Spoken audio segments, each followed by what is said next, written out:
puissant. Cœur à cœur. Consolation, transformation. Cœur à cœur. Délivrance et joie. Cœur à cœur. Cœur à cœur.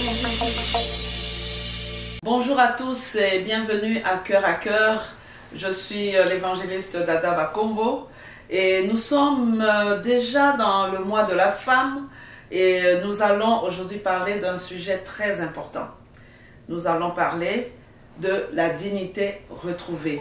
Et je ne suis pas seule sur ce plateau, je suis avec aussi une panéliste de Cœur que vous aimez et que vous connaissez, Fabienne d'Haïti, qui est sexologue. Bonsoir Fabienne. Bonsoir Pasteur Dada. Merci. Ce soir, nous parlons de la dignité retrouvée. Nous sommes dans le mois de la femme et nous voulons vraiment parler de cette dignité de la femme qu'elle doit retrouver. Et pour commencer, est-ce qu'on peut d'abord définir, dire ce qu'on entend par dignité? Pour ma part, je dirais que la dignité, c'est quelque chose que chaque être humain naît avec sa dignité. Sa dignité, c'est le fait d'être respecté en tant qu'être humain. C'est le fait d'être aimé, d'être accepté pour qui on est. Pas pour qui on est, pour ce qu'on représente, pour ce qu'on est capable de faire, pour ce qu'on est capable de produire, mais tout simplement parce qu'on est humain. Tout simplement. Dignité, ce qui est reconnu parce qu'on est humain, parce qu'on est comme... on est ce qu'on est, selon ce que Dieu nous a créé aussi, tel qu'on est, de le reconnaître tel quel. Exactement. Oui. Mais maintenant, quand on parle de dignité, c'est sûr que, comme tu viens de dire, Fabienne, c'est qu'on est avec la dignité, mais on peut aussi la perdre pour plusieurs raisons et à plusieurs étapes de notre vie. Mais qu'est-ce qui fait qu'une femme peut perdre sa dignité? Lorsqu'on parle de dignité, il faut s'entendre comme on l'avait dit tantôt, c'est le respect, c'est le fait d'être aimé. Ça, c'est l'idéal. Est-ce tout le monde a eu cette opportunité d'être éduqué, d'être élevé dans une famille où cette dignité a été, comment je pourrais dire, protégée, a été préservée? Selon les statistiques, si on voit un petit peu les statistiques sur les abus, la violence, autant la violence conjugale, pour ainsi dire, lorsqu'on est dans l'enfance, les abus sexuels, les violences, les formes de violence sexuelle, on pense, c'est comme si on pourrait voir qu'il y a une partie des femmes qui ont pu voir leur dignité volée, leur dignité depuis leur enfance. Et ça, c'est quelque chose qui change la vie d'un individu à tout jamais. Mais avoir une dignité qui est perdue, est-ce que ça veut dire qu'elle est perdue à tout jamais? Je ne crois pas. On va en parler vraiment comment est-ce qu'on retrouve cette dignité après l'avoir perdue.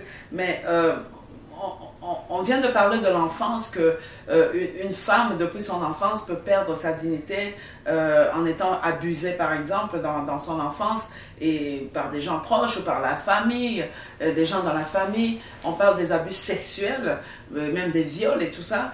Mais maintenant, une femme qui grandit, on va parler un peu des étapes de la vie d'une femme. Hein. Une femme qui est née, qui est toute petite, peut perdre sa dignité dès l'enfance ou la petite enfance, mais il y a aussi la préadolescence, l'adolescence, où la femme peut aussi perdre sa dignité de la même façon par des abus ou même par des violences qui sont faites, quand par exemple on voit des jeunes ados qui rentrent déjà dans des relations amoureuses et qui perdent aussi leur dignité à cause de la violence qu'elles peuvent subir, à cause des viols même. Hein. On entend parler des drogues de viol et plein de choses qu'elles peuvent subir, parfois par innocence. Elles ne savent pas, elles font confiance et elles vont se jeter dans des endroits qui sont dangereux pour elles. Mais il y a aussi la femme adulte. Quand la femme adulte perd sa dignité, elle a passé l'adolescence, elle est une femme adulte maintenant, elle perd sa dignité. Et comment est-ce qu'une femme adulte peut perdre cette dignité? Lorsqu'on parle adulte, pour être adulte, pour moi, comme lorsque je pense à un être humain, je pense à une fondation et aussi à plusieurs étages. Plus notre fondation est solide, plus on peut aller à un étage, à des étages supérieurs. Donc, c'est la base pour une maison, mais autant pour la vie d'un individu. L'enfance, c'est une base nécessaire pour se développer. L'enfance, c'est vraiment la base pour se consolider en tant qu'être humain. Quand cette base a été...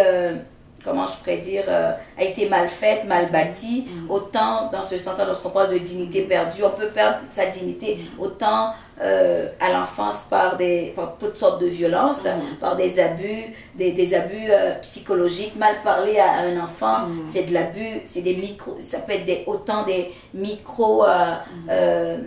des micro-agressions et jusqu'à des grosses agressions. Tu ne vaux rien, tu es nul. Donc, et ça vient forger le caractère d'un individu, ça vient forger la personnalité d'un individu. Donc, on dirait que ça va forger ce qu'elle va être après. Exactement, ça va forger un individu, on pourrait dire mal bâti. Mal bâti dans ce sens que sa fondation n'est pas solide, son estime de soi va être démolie, la confiance en soi. Oui, un individu peut faire plein de choses, peut avoir l'air de faire plein de choses, mais quand la confiance en soi n'est pas là, on fait juste survivre. Quand l'estime de soi, pour moi, c'est quoi? L'estime de soi a trois piliers. Comment on se voit comme personne, comment on se traite comme personne, comment on se voit, c'est comment je me vois. Est-ce que je pense que j'ai de la valeur? Comment je me traite, avec douceur ou avec dureté. Et toute cette dureté, si j'ai été traitée dans la dureté dans l'enfance, je vais me traiter avec dureté. Je ne vaux rien, j'ai pas de valeur. Et comment je me juge? Mais si justement j'ai perdu ma dignité, à moins d'un caractère solide, d'une personnalité solide, oui, mais c'est pas tout le monde. On n'est pas tous nés avec un certain caractère, une personnalité capable de traverser toutes les épreuves de la vie et devenir résilient. Je pense à moins d'avoir les miracles dans ce sens-là, ça existe, mais ça prend quand même de revenir à sa fondation pour se rebâtir cette dignité. Donc on revient toujours à cette fondation qui est vraiment la cellule de base de la nation, la cellule de base des sociétés qui est la famille, où l'enfant naît, où la fille naît, et puisqu'on parle de femmes, donc de cette dignité retrouvée qui doit être retrouvée, et que dans cette famille où la fille naît, cette famille doit s'assurer que la fille, en naissant, en venant dans cette famille, en grandissant dans la famille, elle doit garder sa dignité. Donc il faut une bonne éducation, une bonne protection aussi. On va dire parce que c'est des femmes, non, mais on parle de protection parce que c'est des femmes, mais autant pour les gars, mais nous sommes spécialement en train de parler des femmes parce que c'est le mois de la femme.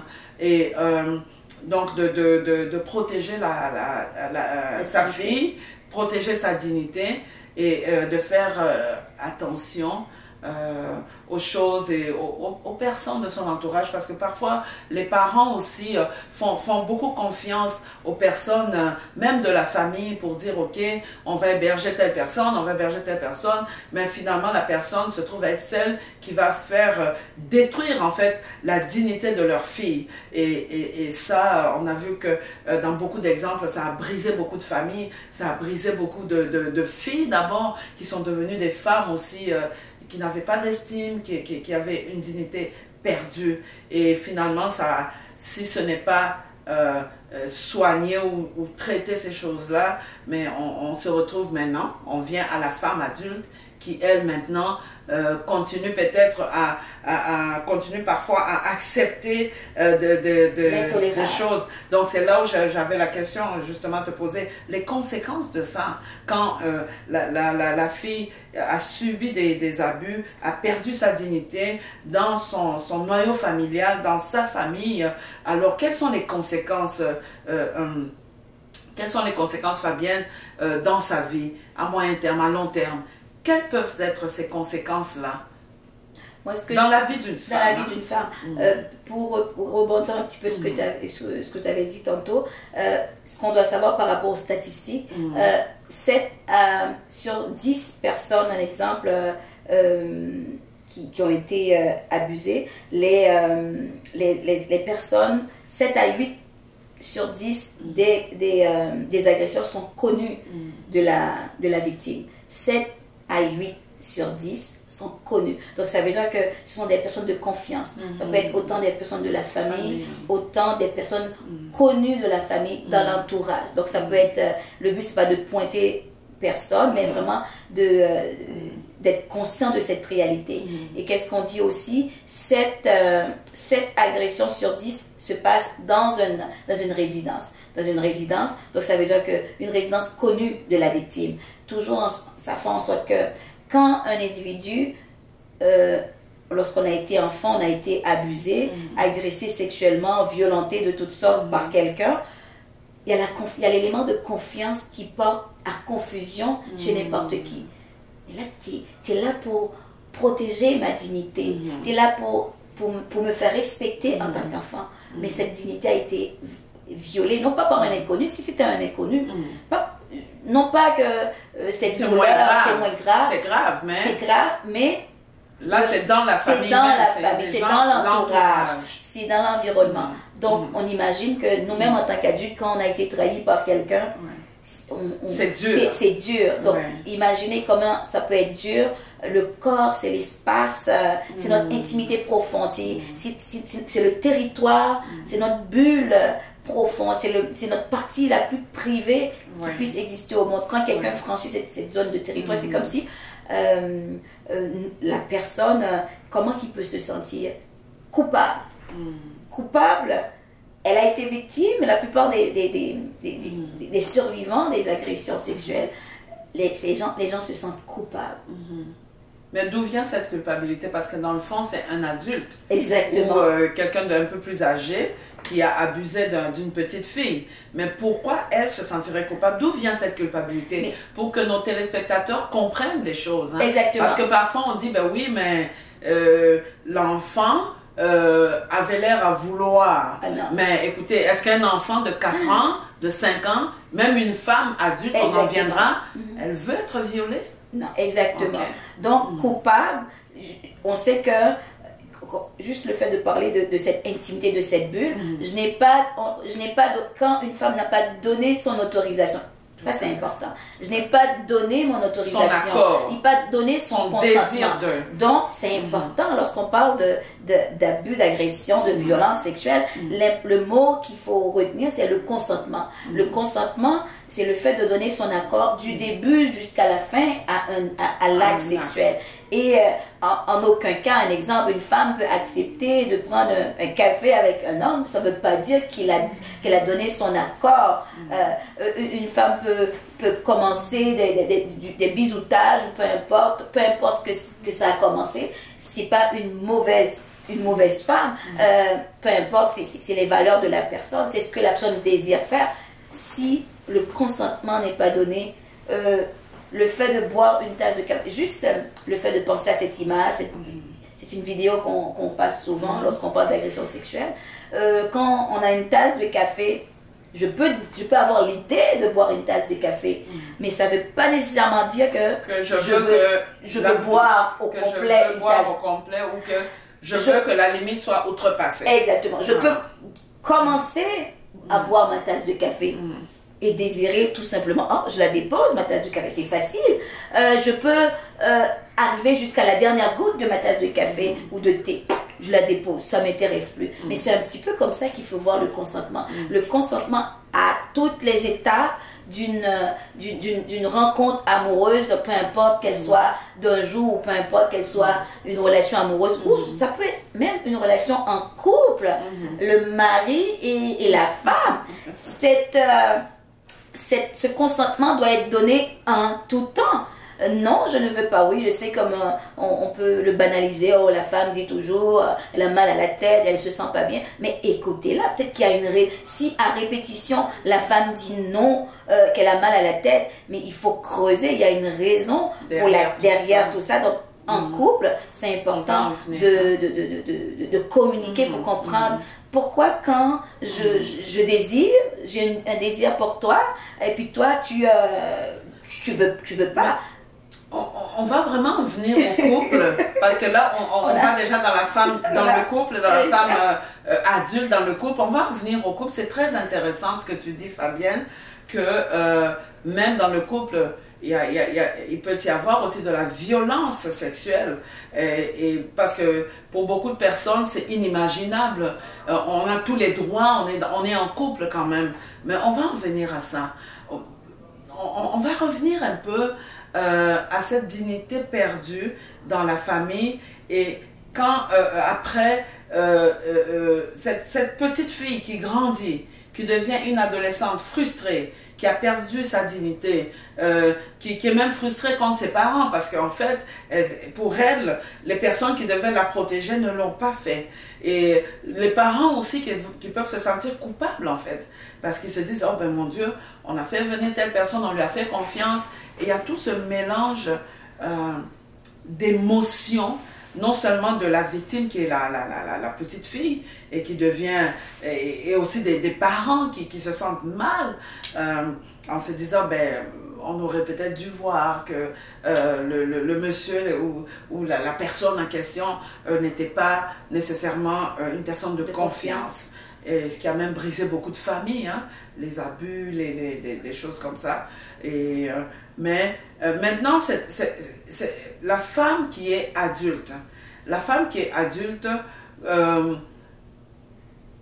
ou on peut dire une femme qui est en relation de couple, qui est mariée par exemple.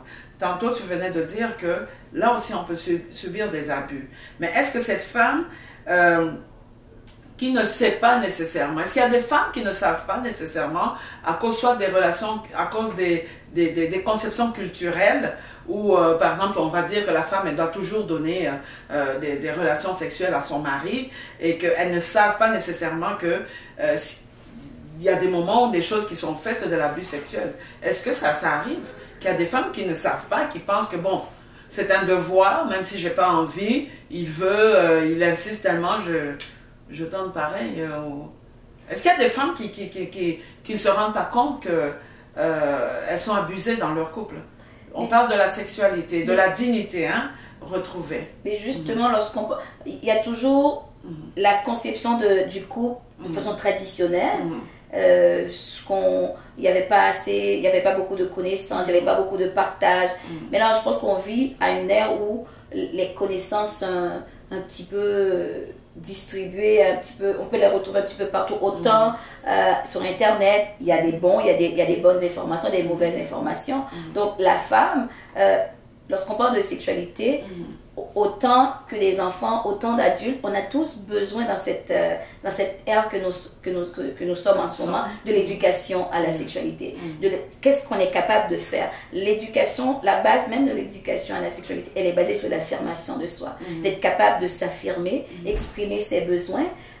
Et aussi ses limites. Exactement. Exprimer ses besoins, exprimer ses limites, exprimer ses désirs à l'autre. Qu'est-ce que moi j'aime, qu'est-ce que je n'aime pas. Quand tu me fais ça, j'aime mieux ça. Quand tu me fais ça, moi j'aime pas ça. C'est désagréable pour moi. Donc c'est vraiment, dans le couple, c'est important cet échange de communication et de se sentir à l'aise de communiquer. De parler de sexualité. Exactement. De se sentir à l'aise, de se sentir que l'autre ne me juge pas si j'ai tel désir. L'autre ne va pas me juger que, pour dire le mot fourre-tout, je suis un nymphomane, ou de voir mal la sexualité. Exactement. Donc dans le couple, il n'y a pas de prostituée. Dans le couple, il n'y a pas de macho qui va résister. Dans le couple, il n'y a que la communication et la restauration de la dignité qui compte. Restauration, autant le respect de l'homme, autant le respect de la femme. Et c'est ça qui va emmener le couple à aller plus loin. Donc, Fabienne, on peut dire que une femme qui a une dignité détruite depuis son enfance, elle peut transporter ça toute sa vie jusqu'à l'âge adulte et jusque même dans ses relations, dans son couple, dans son mariage. Mais comment est-ce que, ou quelles sont les caractéristiques d'une femme qui a une dignité détruite? Quelles sont les caractéristiques? Comment est-ce qu'une femme peut, pour nous qui sommes intervenants, hein, il y a beaucoup de gens qui nous suivent, il y a des intervenants qui nous suivent, il y a des pasteurs qui nous suivent, des serviteurs, des servantes de Dieu, même d'autres intervenants, des psychologues, tout le monde nous suit. Et tu es sexologue. Alors, comment est-ce qu'une femme, ou comment on peut reconnaître les dégâts, les conséquences dans la vie d'une femme qui a eu, en fait, une dignité détruite? C'est sûr que lorsqu'on parle de on va parler de quelques caractéristiques, autant on peut le retrouver dans d'autres problématiques, mais l'important c'est au niveau de l'estime de soi. Si l'estime de soi de quelqu'un qui ne se respecte pas ou qui ne se sent pas respecté ou qui n'a pas été respecté dans sa dignité, c'est sûr que l'estime de soi va être à son plus bas niveau. Donc l'estime de soi, sa confiance en soi, ça peut être quelqu'un qui a tendance à se soumettre aux autres, ou autant dans le couple, autant dans les amitiés, dans les relations interpersonnelles. Ça peut être tout simplement quelqu'un qui a de la difficulté à mettre des limites. Quelqu'un qui a une mauvaise image de soi, une mauvaise image corporelle. On va voir comme les caractéristiques, ça peut être des personnes qui ont de la difficulté, qui ont des problèmes autant, par exemple, avec la nourriture, être boulimique ou anorexique. Ce sont des caractéristiques qu'on peut retrouver dans d'autres problématiques. Mais on peut, les femmes qui sont en prise avec détruite, abusée sexuellement, violentée sexuellement, autant par rapport, on parle d'exploitation sexuelle, quelqu'un qui a été aux prises avec la pornographie, sans leur consentement, c'est autant de formes d'agression sexuelle. Donc c'est des éléments des caractéristiques qu'on peut retrouver chez l'individu. Et l'estime de soi, c'est la valeur qu'on a, la valeur qu'on se donne. Et lorsqu'on ne se donne pas cette valeur-là, c'est comme on va dépendre du regard de l'autre. On va chercher la valeur dans l'autre. Constamment le regard de l'autre. Ça peut être chercher la valeur autant dans les choses extérieures, une valeur extérieure. Ça peut être autant, il y a des gens qui vont être prises avec de la consommation, autant l'alcool, autant les drogues, autant l'hypersexualisation. Tout à fait. Est-ce que tu peux expliquer un peu c'est quoi l'hypersexualisation? L'hypersexualisation, le mot le dit, c'est vraiment être porté beaucoup vers le sexe, autant dans l'habillement, dans l'image de soi, dans les apparences, dans les actes. Mais autant dans les actes, mais aussi d'avoir des comportements à risque. Autant, un exemple, quelqu'un qui va prendre de la drogue, qui va se piquer, donc la personne n'est pas consciente des risques. Autant d'avoir des relations sexuelles non protégées avec n'importe qui, avoir des relations avec plusieurs partenaires non protégés. Ça, c'est des comportements à risque qu'on peut avoir, tout simplement parce que justement, la dignité est perdue. La personne, c'est comme si la personne va à l'aveugle. Comme si la personne est aveuglée, les yeux, c'est comme si la personne va dans la vie, les yeux fermés et advienne que pourra, sans vraiment penser aux conséquences. La conscience, l'estime vraiment de la personne est comme perdu quelque part dans les airs, mais jusqu'à ce qu'un travail soit fait autant un travail de conscientisation personnelle, ou du moins, si on veut aller plus loin, au travers des professionnels. Oui, Fabienne, tu parles d'un travail jusqu'à ce qu'un travail soit fait, parce que nous croyons justement que la dignité d'une femme peut être restaurée. Nous croyons justement à ce que autant le Seigneur peut restaurer la dignité perdue d'une femme, détruite d'une femme, autant aussi il y a de l'aide. Tu es sexologue évidemment, il y a de l'aide au niveau psychosocial, il y a de l'aide au niveau médical même. Mais on va parler un peu maintenant de l'aide en question. Une femme qui a une dignité détruite, comment est-ce que, ou qu'est-ce qu'elle peut faire pour reconstruire, pour rebâtir cette dignité? C'est quelque chose comme la première chose, des fois comme on n'ose pas faire le pas, il y a premièrement, on appelle à l'aide. Si vraiment on a vécu une forme d'abus et tout, et le fait d'en parler, avant d'aller appeler à l'aide, au secours, le fait de trouver quelqu'un d'en parler, de briser le silence. Briser le silence, pour ma part, c'est quelque chose qui est extraordinaire. Je me rappelle quand j'étais jeune, j'ai eu à vivre justement de l'agression, une forme d'agression sexuelle. L'agression sexuelle, lorsqu'on dit, c'est pas nécessaire que ce soit beaucoup de fois dans le temps, mais il suffit qu'une fois. C'est quoi les formes d'agression sexuelle? Autant être touché par quelqu'un sans notre consentement, autant d'être harcelé sexuellement par quelqu'un. Je me rappelle quand j'étais jeune, toute petite, un jeune homme bien bâti, peu importe qu'il soit beau ou pas, mais j'étais jeune, il me harcelait, c'était quelqu'un de connu dans la famille. Et je pense que c'est des formes de harcèlement sexuel que dans notre communauté peut-être, ou même en général, on banalise. On banalise et on ne peut pas en parler. On n'en parle pas. C'est des sujets de honte, c'est des sujets de tabou en fait. Et même quand ce n'est pas un sujet de honte, mais on n'a pas les mots pour en parler. Dans notre culture afro-africaine, peu importe, on n'en parle pas. Le jeune homme connu dans la famille, justement, on sait on veut cacher aussi parce que c'est une honte aussi. C'est comme une honte, on se sent mal, ou tout simplement on n'a pas les mots pour le dire. Ou tout simplement peut-être que dans la famille on peut le banaliser. Mais là, monsieur un tel, on le connaît, ben, jamais il ferait ça. Mais c'est toi peut-être qui fait. Non, la première chose, c'est de croire aussi, quand la personne dit qu'elle l'a vécu. Exactement. Oui.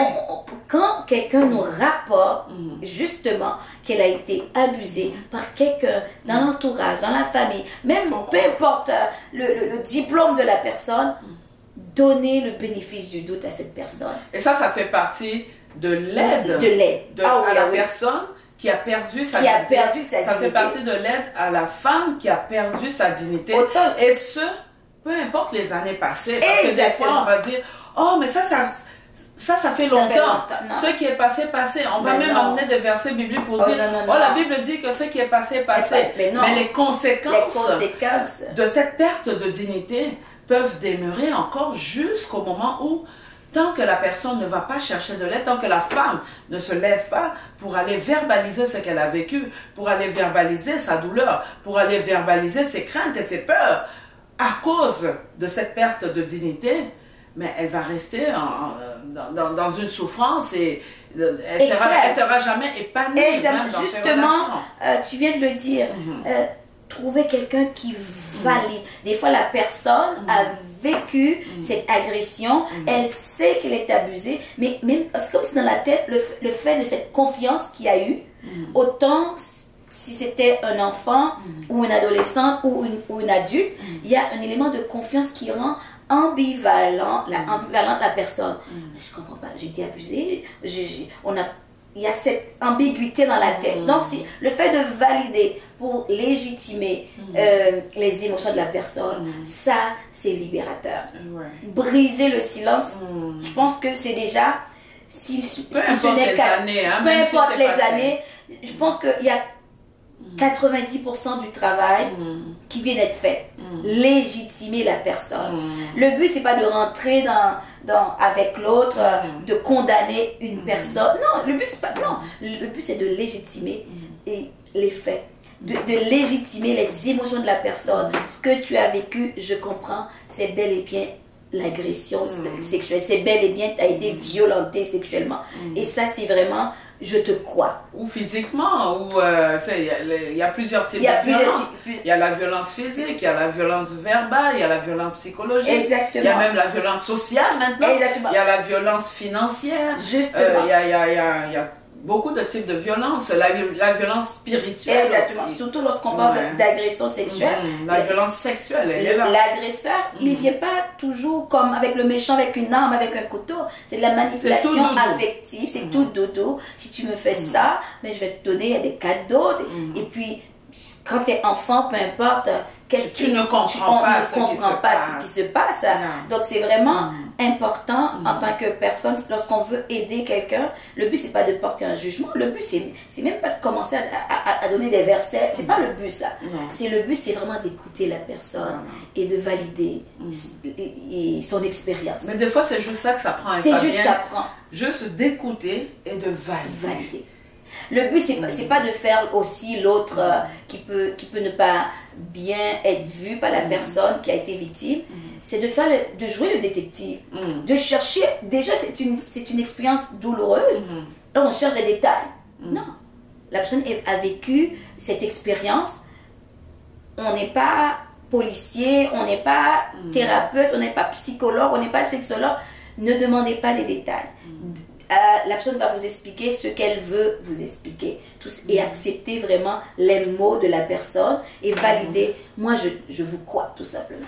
Mais c'est aussi important, je vais peut-être ouvrir une parenthèse, que les intervenants, qui qu'on soit, qu'on comprenne aussi que cette femme qui vient...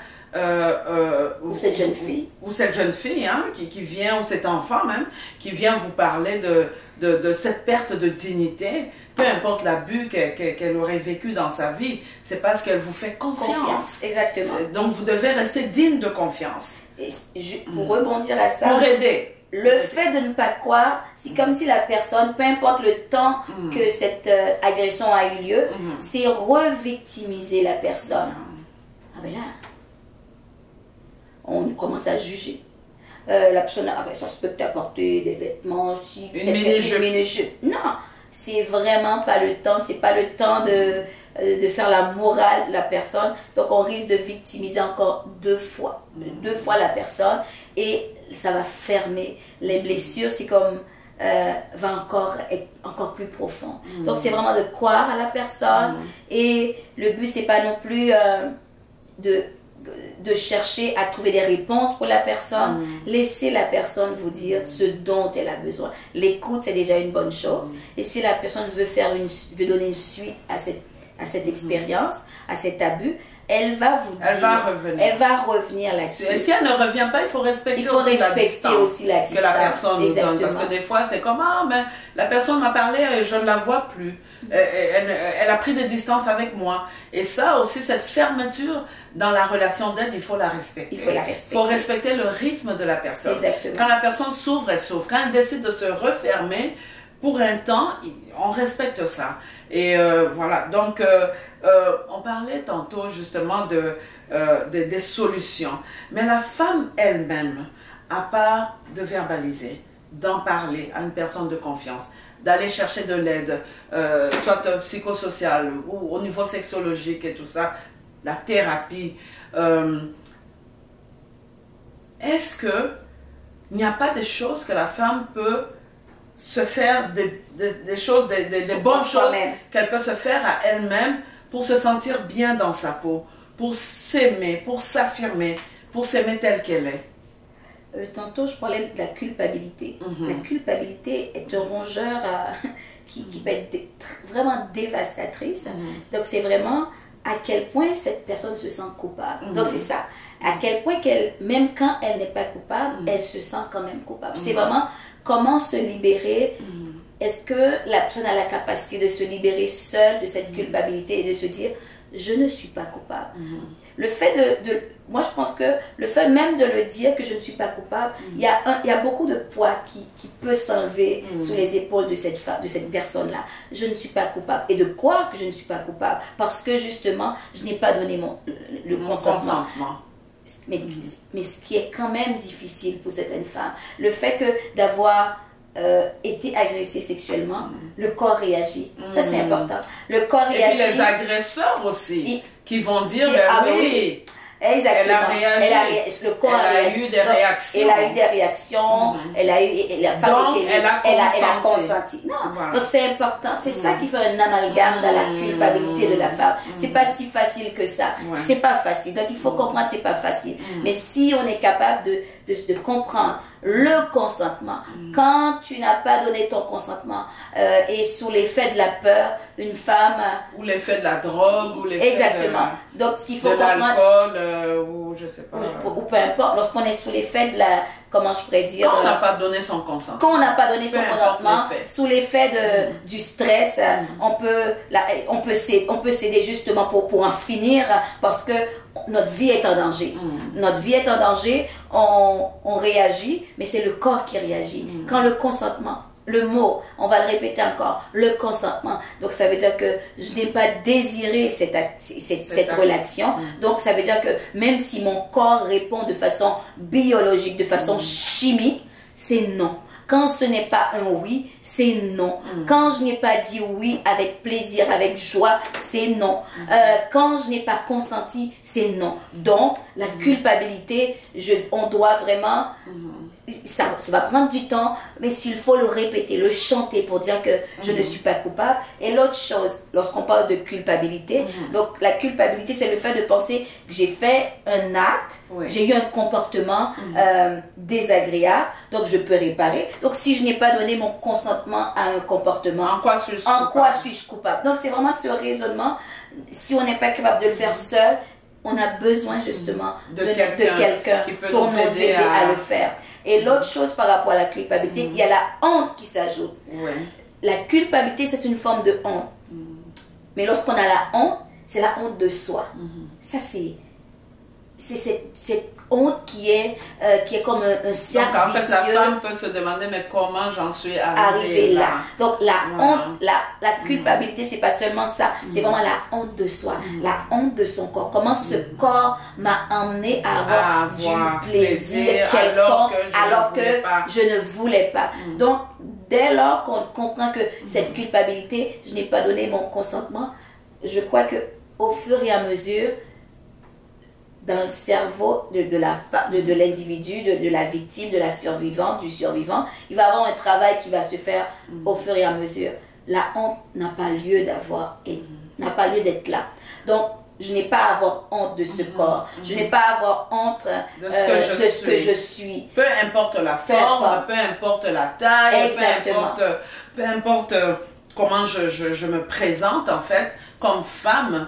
Donc la femme n'a pas à avoir honte de ce qu'elle est, de ce qu'elle représente physiquement d'abord. Donc d'où l'importance, lorsqu'on parle de dignité restaurée, c'est respect retrouvé, c'est l'amour de soi retrouvé, la valeur de soi retrouvée.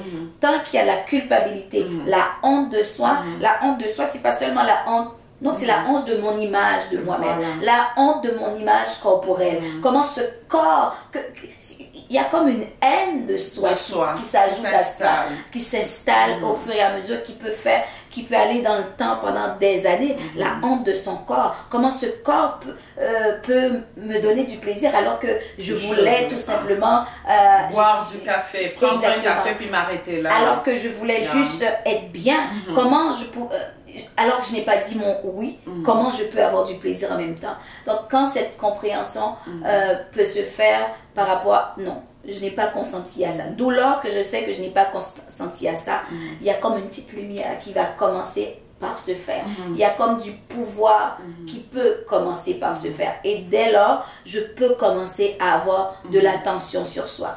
Parce que lorsqu'on parle de dignité perdue, ce corps, je ne veux plus rien savoir de ce corps. Ce corps, je vous mets quelque part pour ne plus entendre parler. Je ne veux plus prendre soin de ce corps d'une façon ou d'une autre. Prendre soin de soi, ça fait aussi partie vraiment du processus de guérison, de retrouver justement sa dignité, de restaurer sa dignité, prendre soin de soi, prendre soin de son âme.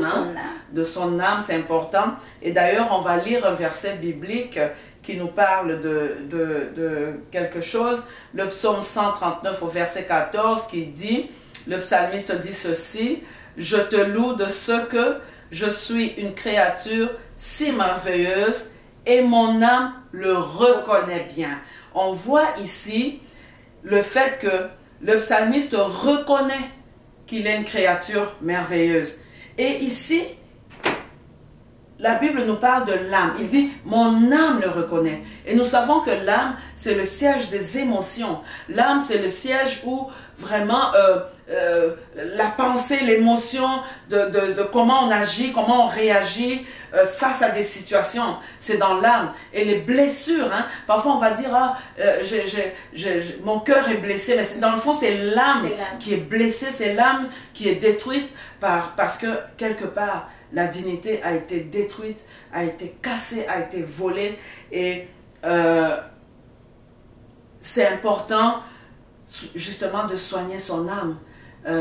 Soigner son âme, oui, en allant parler, comme on a dit, en prenant soin de soi, en prenant soin de son environnement, c'est important, en prenant soin aussi d'être attentif aux relations, tu en as parlé tantôt, les relations qu'on bâtit avec les gens. On doit avoir autour de nous des gens de confiance, des gens qui ne vont pas abuser de nous. La femme doit être vigilante aussi, elle ne peut pas faire confiance à n'importe qui, n'importe où, n'importe comment, et aussi de faire aussi attention à soi-même. Donc, d'écouter ses émotions et d'aller chercher de l'aide quand ça ne va pas. Mais aussi de se ressourcer dans la parole de Dieu, n'est-ce pas, Fabienne? Exactement. Se ressourcer dans la parole de Dieu. Moi, j'ai toujours dit, la foi n'exclut pas la science. Croire en Dieu n'exclut pas qu'on ne va pas aller chercher de l'aide comme femme, qu'on ne va pas aller consulter une sexologue si ça ne va pas, qu'on ne va pas aller consulter un médecin ou un psychologue. Les deux sont compatibles. Donc, la foi n'exclut pas qu'on aille, qu'une femme aille chercher de l'aide. Au contraire, ça aide même. Quand la femme va chercher de l'aide parce qu'elle a un problème, elle a une dignité qui a été complètement détruite, elle va chercher de l'aide, ça peut même l'aider dans sa foi, ça peut même l'aider à cheminer vers sa guérison tout en mélangeant les deux, parce que comme on le sait, tu es thérapeute, sexologue, et on sait que dans la thérapie, en fait, on découvre aussi des choses qui sont cachées. Les thérapeutes sont habilités à aller sortir de certaines choses, à les mettre en lumière pour qu'on puisse trouver des solutions ensemble. Mais on le sait ça. Et à partir du moment où il y a des choses qui viennent, on peut aller aussi, entre autres, dans la foi aussi, prier, demander au Seigneur, par sa parole, de faire en sorte que on puisse toujours reconnaître en nous, que la femme qui a eu cette dignité qui a été détruite, puisse toujours reconnaître qu'elle est une créature merveilleuse et que son âme le reconnaisse, que son âme le reconnaisse, le siège des émotions, là où tout a été brisé, là où tout a été détruit, que son âme puisse être restaurée. Le psalmiste a dit aussi dans le psaume 23 que le Seigneur est celui qui restaure l'âme et celui qui conduit dans des eaux paisibles. Il restaure l'âme. Et je pense vraiment que ça fait aussi partie des solutions. Et je ne sais pas si tu aurais une autre solution à donner. Qu'est-ce qu'une femme peut faire d'autre pour retrouver cette dignité qui a été détruite? Mais justement, pour rebondir à ce que tu disais, comme Dieu nous a créés à son image. Et les circonstances de la vie peuvent faire en sorte que cette image peut être floue, peut être détruite. Mais c'est en tout temps, que ce soit des personnes qui ont vécu des abus, des agressions sexuelles, ou peu importe ce qui a été détruit, cette image, c'est comme lorsqu'on a acheté une voiture. Lorsqu'on a une voiture, si on veut faire réparer cette voiture, on va aller voir le concessionnaire. Donc notre concessionnaire, c'est Dieu.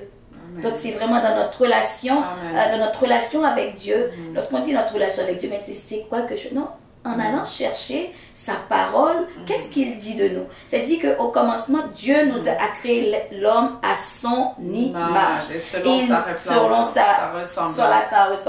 La ressemblance de Dieu. Dieu est tout puissant. Dieu est merveilleux. Dieu est parfait. Est-ce que nous, en tant qu'êtres humains, est-ce qu'on est parfait?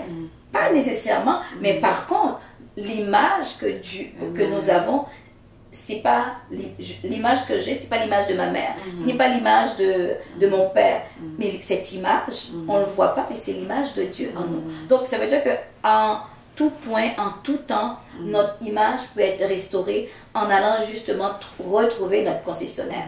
Notre concessionnaire qui est... On sait aussi que, Fabienne, Amen, Dieu a créé la femme corps, âme et esprit. Exactement. Et on sait que travailler sur l'âme, le siège des émotions, c'est bien. On a l'esprit.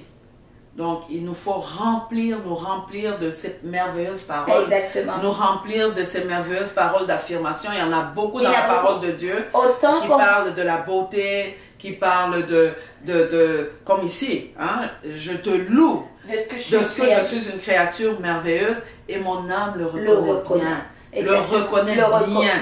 C'est-à-dire qu'il y a une affirmation, il y a une assurance dans l'âme que la femme doit avoir cette assurance dans son âme qu'elle est une créature merveilleuse que Dieu a créée et surtout chercher de l'aide quand la dignité a été détruite.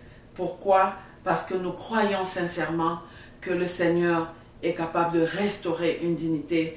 Et nous pensons aussi à toutes ces femmes qui ont perdu leur dignité, qui ont vu leur dignité être détruite dans des viols à cause des guerres. Je pense notamment à mon pays de naissance, la République démocratique du Congo, où les femmes ont perdu leur dignité, où les femmes ont vu ou voient encore leur dignité détruite à cause de la guerre, des viols pendant les guerres.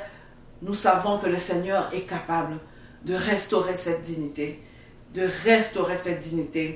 Oui, que l'âme soit restaurée, que l'esprit soit restauré, que le corps soit restauré, que la dignité de la femme soit restaurée.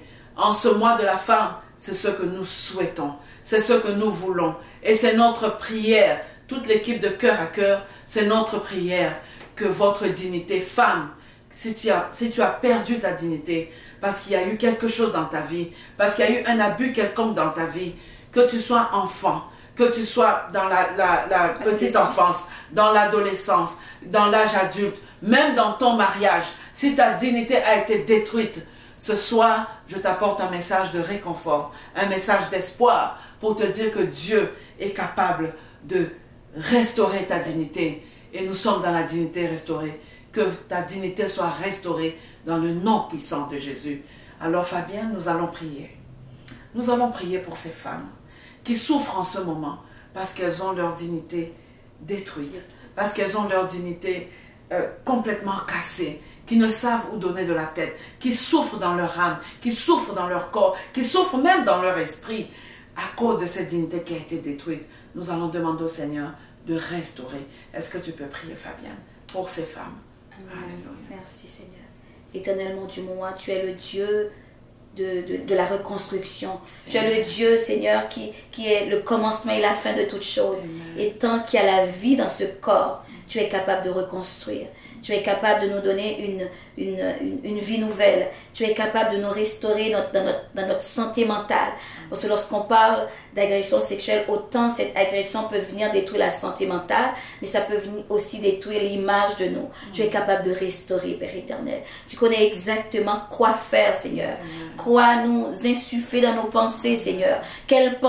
Par quelle pensée remplacer les mauvaises pensées, Seigneur, qui nuisent, Seigneur, à la dignité, qui nuisent à la dignité qui doivent être restaurées, Papa. Éternellement, du moment, étends ta main, Seigneur. Étends ta main. Souffle un nouveau souffle, Père éternel. Souffle un nouveau souffle. Souffle des nouvelles pensées, Seigneur, qui vont régénérer, Seigneur. Qui vont régénérer les pensées. Qui vont régénérer les cœurs, Seigneur. Restaure, Seigneur, tu es capable de faire. Tu l'as fait avec nous, Seigneur. Tu peux le faire pour des femmes, peu importe où est-ce qu'elles sont en ce moment. Tu peux le faire pour des jeunes femmes, pour des enfants, Seigneur. Restaure leur dignité. Restaure, Seigneur, afin qu'ils savent, Seigneur, qu'ils peuvent être aimés, qu'ils sont aimés, qu'ils sont respectés, que tu les aimes, Seigneur, d'un amour inconditionnel, qu'il n'y a rien en eux, en elles, qui peuvent être détruites, Père éternel, parce que toi, tu restaures à neuf. Et la nouvelle maison, Seigneur, peuvent être encore meilleure, Seigneur. La nouvelle maison restaurée, la nouvelle pensée, la nouvelle santé mentale restaurée, la nouvelle dignité, Père éternel, les nouvelles émotions, Père éternel, tu es capable de faire. Et nous croyons, Père éternel, que si quelqu'un nous écoute en ce moment, tu es capable de restaurer, tu es capable de faire, tu es capable de restaurer la nouvelle maison, tu es capable de restaurer le nouveau corps, tu es capable de restaurer une santé mentale forte et digne, une santé mentale restaurée. Nous te disons merci, Père éternel, pour ces femmes, pour ces enfants, Père éternel, pour ces jeunes filles, Père éternel. Et que toutes les pensées, que toutes les mauvaises pensées, que toutes les mauvaises herbes que l'ennemi a semées, Père éternel, nous les déracinons au nom de Jésus. Au nom de Jésus. Merci, Papa. Au nom de Jésus. Merci, Seigneur. Merci, Seigneur. Amen. Amen. Amen. Alors, merci de nous avoir suivis sur ce thème spécial, dignité restaurée. En ce mois de la femme, nos pensées sont à vous les femmes. Et le message que nous voulons vous donner, c'est que sachez que votre dignité est restaurée. Et c'est ce que le Seigneur fait dans votre vie. Alors merci Fabienne d'avoir accepté de partager sur ce plateau l'expérience et les connaissances sur la dignité restaurée. Et à chaque femme, nous vous souhaitons un joyeux mois des femmes. Et femme, que ta dignité soit restaurée. Restez connectés sur Cœur à Cœur. Beaucoup de belles choses qui arrivent pendant cette année 2025. Que le Seigneur vous bénisse. Au revoir, à la prochaine. Témoignage puissant.